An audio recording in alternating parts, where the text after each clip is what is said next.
Well, I just watched the Seattle Seahawks get massacred for 3 straight hours today.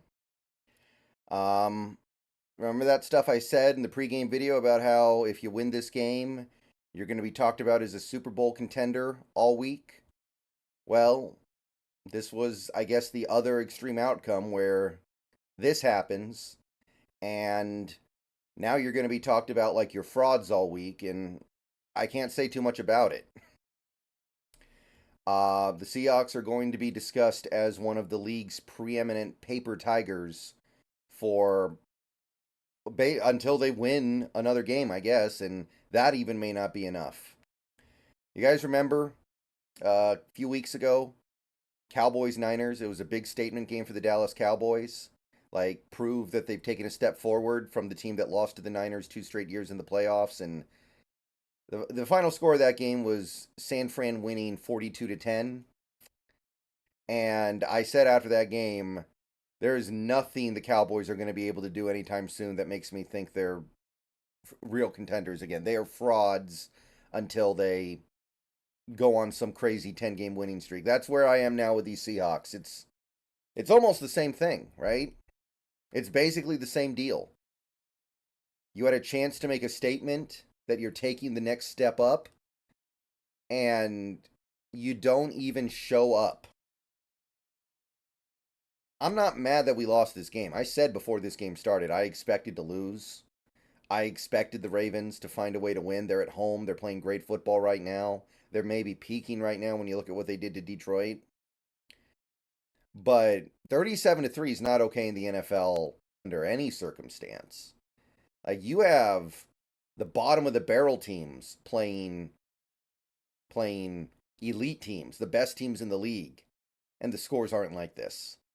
So there's nothing okay about 37-3 on any level. And trying to sit here and talk about the details of this game, it feels like talking about the finer scientific details of a hurricane when a hurricane just came through and completely destroyed your house. It's like no one cares. Who cares about how hurricanes are created? Who cares about how hurricanes are who cares about the scientific details of hurricanes? One just destroyed my house. That's what I care about right now. But I mean, we got to do it, and I'm sitting here trying to find something to feel good and positive about, and it's really hard right now. I'm sorry. This one, nah. The only thing that can be said is that it's one game out of 17, and there are plenty of opportunities to switch things up. But as of right now, these Seahawks are frauds. They are paper tigers. They are exposed. They may make the playoffs. They may be a good team, but they are not anywhere near a great team, an elite team. And you made that trade deadline trade. And I'm not saying it was a bad trade, but you made that trade to push you into that Super Bowl contender stratosphere. So I don't want to I don't want to see this result right after you make that trade. That tells me you miscalculated. Again, the only good news is we got a lot of games left to figure this out, but defense, I mean, I can find a couple things on the defense, I guess, right? The defense, they held Baltimore to 0 points in the first quarter. They got a couple of punts. They forced a turnover. Boye Mafe, and by the way, Mafe, if there's one guy to try to identify on this defense who played good, it would probably be Boye. There was some good stuff out there. I thought the pass defense on the whole played fine, right? Like, there were a couple bad plays, like the 3rd and 18 to Mark Andrews. Uh, Woolen gave up a touchdown to Odell, which was really embarrassing. And I'm officially kind of worried about Woolen. Something's not right there. There were some other plays in this game where it just doesn't look right at all. But on the whole, the pass defense, I guess, was all right. Like, they had 217 yards on 33 attempts. So I can live with that. But that run defense. I told people. I told people this week. I'm worried about the run defense. A lot of people didn't buy it. I mean, there's a lot of stuff that people didn't buy whenever I try to raise little alarms about this team. I said, Cardinals did some things on us. Browns did some things on us. I'm not happy with the way this run defense is trending. And most people didn't buy it. 300 yards later, I think people are going to start buying it. I think they would have had 300 if they didn't kneel down at the end of the game. So, yeah, we got a problem. We got a big problem in our run defense right now, and I don't know who to put it on. Obviously, it's Leonard Williams' first game, and I thought Leonard Williams actually played fairly well. He was one of the guys on defense I thought was a positive. Had some good stuff going on that defensive line with him. But some of the stuff that we were leaning on that first month plus when we were shut down against the run, I don't know if it's coming back because some of these guys are just older, right? Bobby Wagner's old, Jaron Reed's old, Mario Edwards is old. Like, those were the guys who were giving us good snaps on run defense. What are they going to do? What are they going to do now? Did they wear down? Are they on the field too much? Too many games like this where the offense can't maintain a drive and the defense is out there the whole game because they suck on third down and they just give up 300 yards rushing so they never get off the field? Maybe. I don't know. I'm concerned. I'm concerned about these teams with mobile, dual threat quarterbacks that can tax our run defense in a different way. So, run defense is exposed. Again, I wasn't that upset with the pass defense overall, although I will say I don't think Witherspoon played good at all. I don't think Woolen played very good. Trey Brown, he had the one penalty. Other than that, I thought he played fine. I mean, he forced a fumble. That's the one thing the defense really did well in this game. They forced 2 fumbles. Should have gotten put points on the board for the Seahawks, take points away from the Ravens. Of course, neither of those things happened because the offense was just that incompetent today. And, yeah, you get what you get. So, I can find 1 or 2 things on this defense, I guess. Like, they held up for a little bit in there. They grinded the best they could. Like I said, they forced multiple turnovers on these Ravens when, again, they were turnovers that should have flipped the game. But they didn't. So, that's not on the defense. 300 yards rushing is on the defense, sure. Giving up basically 2 scoring drives. I know it was just 1, but they would have scored at the end if there were 2 more minutes in that game. To a backup quarterback is on them. 1 QB sack on Lamar Jackson all game is on them. But there's some stuff. I can find some stuff that I'm happy about. But you flip it over to the offense. I can't find anything. Maybe Tyler Lockett, right? Like, Lockett had a couple nice first down converting catches, I guess. But you got to dig so deep to find anything to be happy about offensively. The offense makes the defense look good today. And by no stretch of the imagination was the defense good. But this offense, like, I don't know what else you can say other than they've been kind of exposed as a little fraudulent here. It's not a bad offense. It's still going to be above average in scoring after this week is over, I think. But in terms of actually getting it done on a good defense, I don't know anymore because nothing worked on any level. Shane Waldron, you're on notice. There was a time earlier this year even where I thought you were headed towards a head coaching job. You were doing a great job. You did a great job last year. I don't know what's going on, but you didn't do anything to give this offense any favors today. You couldn't get anything right. You had no answer for the Ravens blitz whatsoever. They just would send a blitz and the play was over. They send a blitz and you may as well have Geno take a knee. That's what it was like pretty much that whole game. You had no answer for these Ravens blitzes. No counter to it whatsoever.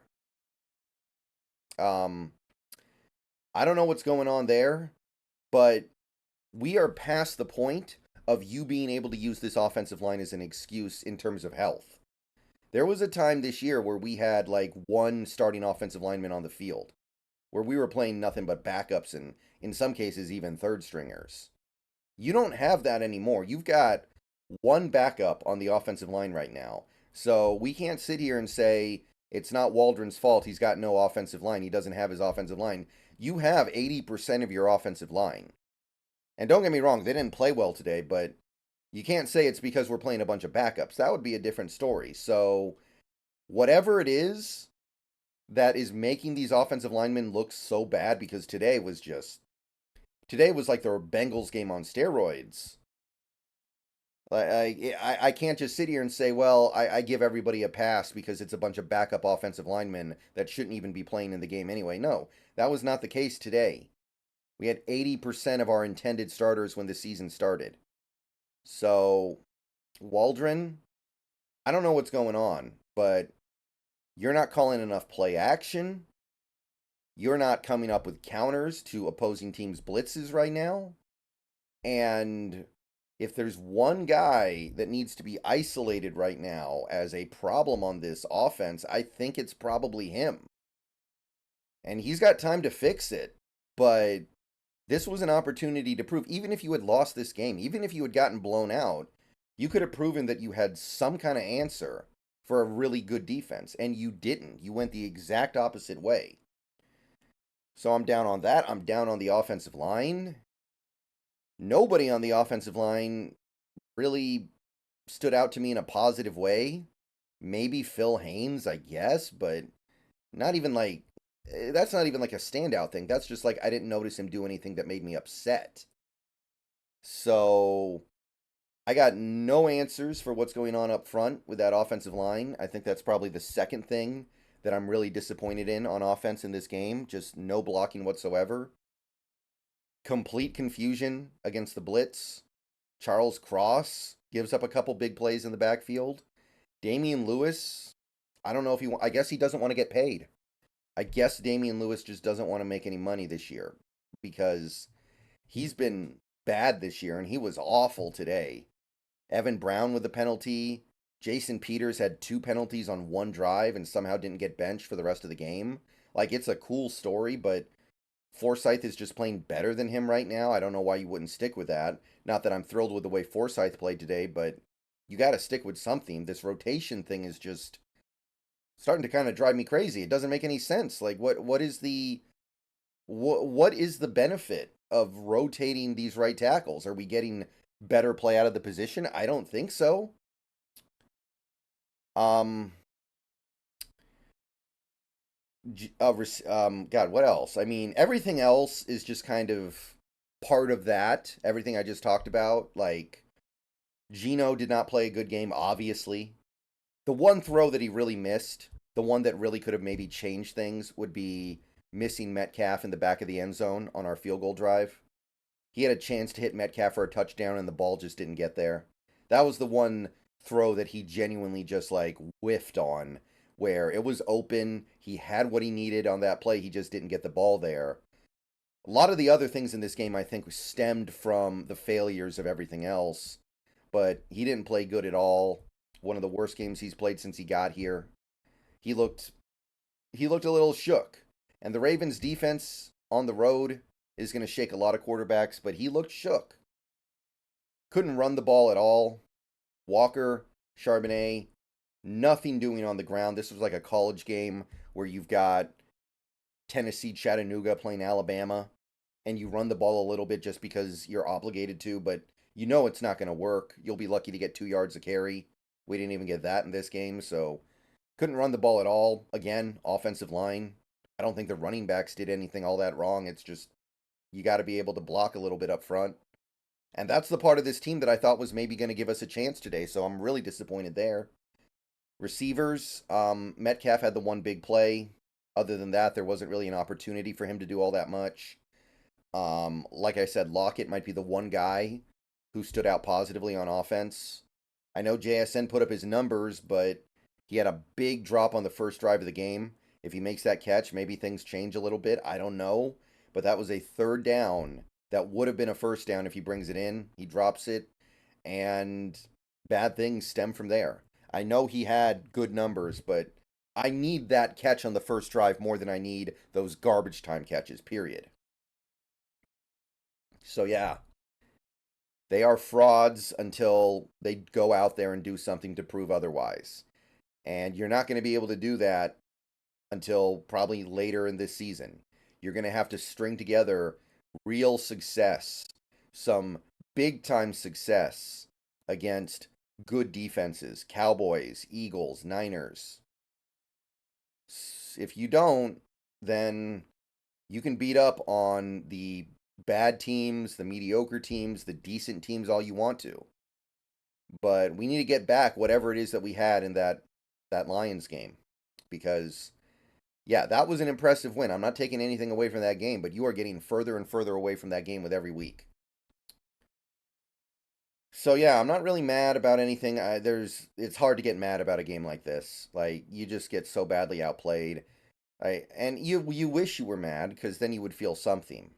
Like a couple weeks ago, we lose to the Bengals, and I was mad after that game because we should have won it. We had every opportunity to win it, but that was because you actually played well in some areas. You had a great game on defense.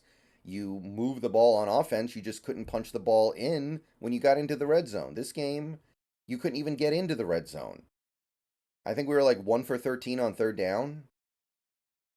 That's quarterback play, that's offensive line play, that's play calling. That's the whole shebang right there. So, it's going to be a long time before this team can prove they're past this game. You're not going to prove it against Washington or Los Angeles. It's going to be a month before you can definitively say we learned our lesson from this game. And I guess that's a good thing, right? You got whipped so badly in this game, there's nothing for Carroll to hide behind. There's nothing for him to say, oh, we did this, we did that. If we did this, then we would have done this. It's just, you get whipped.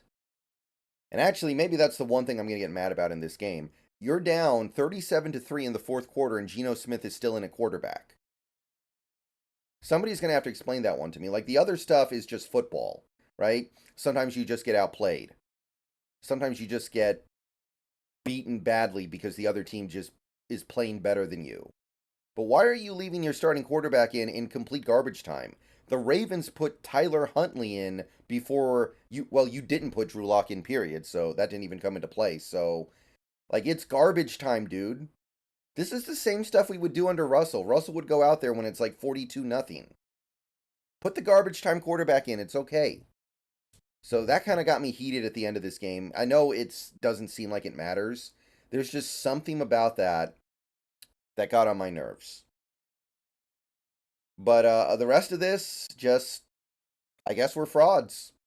See you guys in the post-game stream. Go Seahawks. And, yeah. Yeah, that wasn't fun. But many more games coming up.